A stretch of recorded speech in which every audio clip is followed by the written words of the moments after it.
নমস্কাৰ বন্ধুসকল এফটি আসাম চেনেললৈ আপোনালোকক স্বাগতম।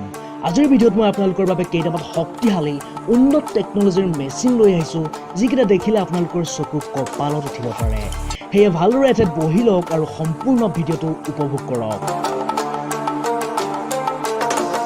Number 5 PDA stone cursor. এইটো এটা পাৱাৰফুল মেচিন হয় যি ডাঙৰ ডাঙৰ শিল ভঙা কাম কৰে যাতে ডাঙৰ শিলবোৰ ভাঙি সৰু কৰি নিৰ্দিষ্ট কামত লগাব পাৰে।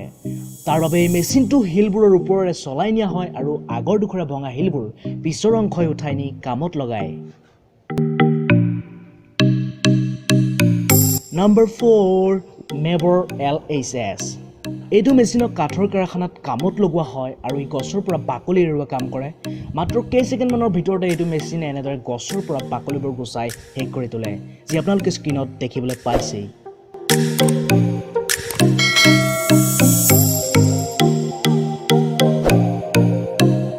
নম্বৰ 3 কেট এক্সকেভেটৰ।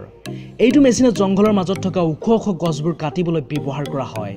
মেচিনটোত লগোৱা দীঘল হাকুটা আৰু ধাৰ থকা ব্লেডৰ দ্বাৰা গছজোপাক ওপৰতে কাটি চফা কৰিব পাৰে। মাত্ৰ 5 ছেকেণ্ডমানৰ ভিতৰতে এইটো মেচিনে এজোপা গছ কাটি দিব পাৰে।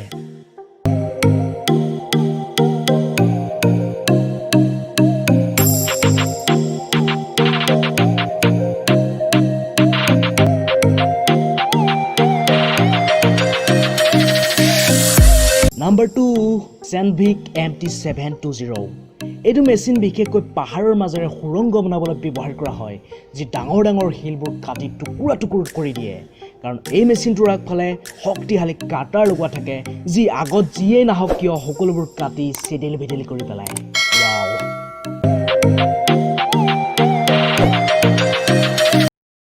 নম্বৰ 1 ৱাকিং এক্সকেভেটৰ।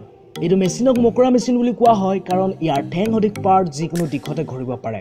এইটো মেচিন ইমানে জাগান্তিক যে ই পাহাৰৰ এঢলীয়া ঠাইতো অতি সহজে কাম কৰিব পাৰে। আনবোৰ মেচিনে কৰিব নোৱাৰা ডেঞ্জাৰাছ ঠাইতো এইটো মেচিনে অনায়াসে কাম কৰিব পাৰে। That's the power of the spider machine. Wow, amazing.